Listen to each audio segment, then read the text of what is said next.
I did want to ask, so how many different how many different types of human exploitation are there, and how do they work, and like which ones do you think are like the most prevalent and need to be solved? Obviously, they should all be fixed and solved in whatever ways they need to be, but like which ones maybe need more focus right now or stuff like that? I think it's really, so technically there's like 7 different types according to most major organizations, but one of the things I think people focus on is sexual exploitation, which yes, needs the focus. However, sexual exploitation is involved in most of these areas because wherever there's a female being exploited, chances are there's sexual abuse. So you have to take that into consideration. Sorry, I'm about to cough, so I'm going to take some water. Water is very important. Hydrate or dihydrate, kids. So I think, what was I saying? So we have to look at that. We have to acknowledge the fact that there is sexual exploitation. Christy, let me did you spray perfume? Like 2 minutes ago over there. Our behind the scenes is... Dad, can you go in the other room? Yeah. I love you too, Dad. I'm about to die. Give her a second. She will be okay. We promise. I am so sorry, guys.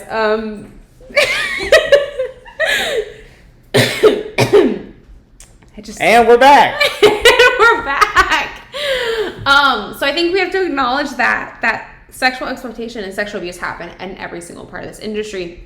So yes, that's a big part. There's a lot of organizations dedicated to that. We also have to acknowledge things like labor exploitation, especially in America. We buy and sell from a lot of different countries that do not have the labor practices involved that we do. And big corporations will go and manufacture, or they'll have factories in other countries because it's cheaper and they can get away with more things. And so we have to be mindful of like where we're buying and selling. Domestic servitude is the big one I think I talked on a little bit earlier because I talked about the immigrant papers being held, or a lot of coercion through physical threats of violence. You'll have people working in jobs that underpay, or you'll have people working in houses that don't pay. We see this sometimes with nannies a lot too. They are forced inside the house and they're not allowed to leave, and it's barbaric. And then we also have, I think, and especially in America, we have criminal exploitation, or forced criminality is the technical term, where people are forced to do insurance claims, they're forced to do commit fraud through coercion, things like that. And then I think that's the main areas. So that's kind of the main ones. If you're in a different country, child soldiers are probably a thing.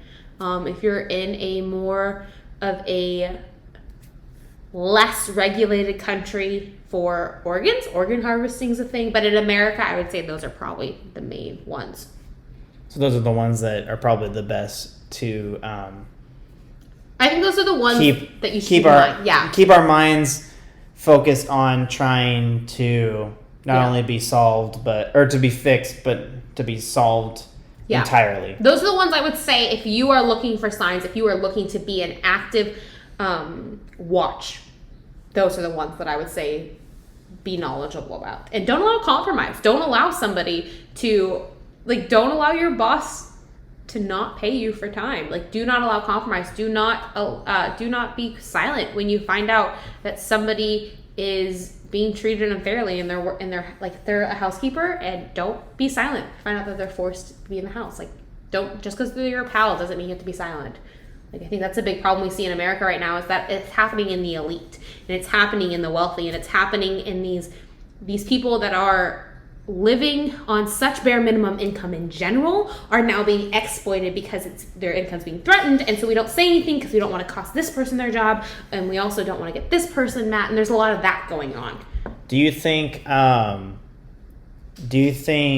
with how taxes are being dealt with, by basically where it's difficult because people are like, oh, we need to really super hard tax the rich, but obviously that affects as things get lower, and sometimes you might see those situations where people are being severely underpaid, or sometimes even just completely their jobs get cut out because they can't pay for that kind of stuff. Do you think that kind of falls within the human exploitation side of things, or do you think that's more of just like normal financials and stuff like that? I think human exploitation is directly, this is me personally, I think human exploitation is directly linked to capitalism, if I'm being very blunt, because why is it okay to sell people? Because there's a demand for it. Why is it okay to charge such outrageous prices for healthcare insurance? Because there's a demand for it. Why, like, these privatizations of healthcare, this even very bad government healthcare has created a demand for privatized healthcare, and it's a capitalist market. Like, it's a capitalist market, and we've created a society, and this is my personal opinion. Mark, you might probably disagree with me on this, and we're being very blunt, but like, we've created a society where a human being where there's a lot of people in our world that are put into forceful situations, and they're forced to make hard decisions, like OnlyFans. I know a lot of people that made OnlyFans in the pandemic because they lost their jobs. I know a lot of people that literally, I've met missionaries that are like, oh, I'm going to sell like my plasma. I'm going to sell, and obviously they're selling it, so it's not that bad, and you can sell it now, and it's not coercion, it's not exploitation. I'm not saying that. It's an optional thing you can do. But it's this idea of like, let me sell something so I can get some money to live, and I think we've created a society like that, and I think that's a main problem we're seeing overseas too, is people are selling their children because they have zero money. So, and this is just we disagree politically, in case you're wondering. So just a hard take question. Capitalism is the problem. No. Capitalism is I think that the trafficking system is a direct replica of capitalism. But capitalism itself is not the problem.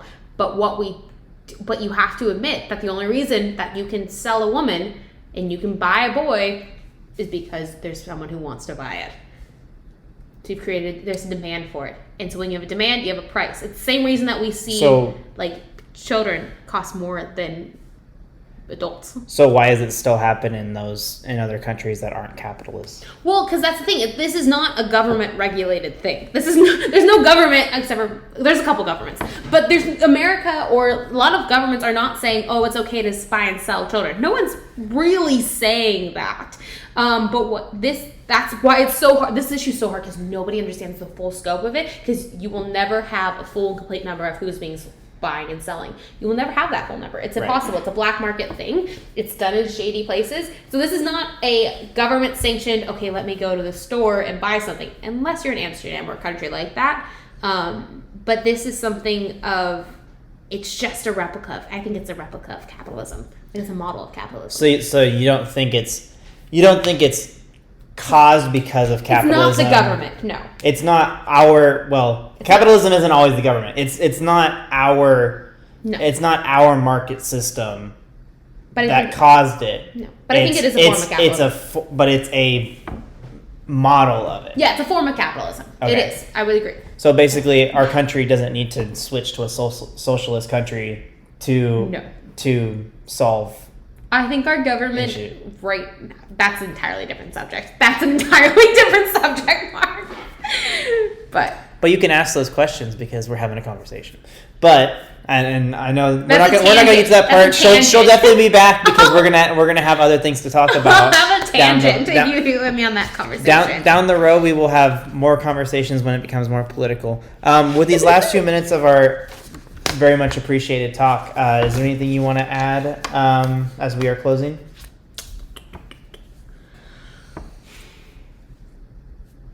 I think, especially because right now, my heart is to talk to the believer, the person that believes in Jesus. I think we have to rid ourselves of the theology, of the practice that has an I relationship with Jesus. In this sense, not that Jesus doesn't love you, not that Jesus is not about you, but your intercession, your prayer times, your worship times should not just be about you. If every worship song is about you, you do not understand the heart of the Father. And that's an interesting, and I know that's not going to get me a lot of love, but here's the thing, is that the heart of the Father is for justice, and the heart of the Father is for the meek and the lowly, and it's for the person that doesn't know him. And so if your entire worship mindset is me, and your entire prayer life is me, and your entire Bible time is me, what you have done is you have created a self-focused kingdom. And what does the Bible say? Your kingdom come, your will be done.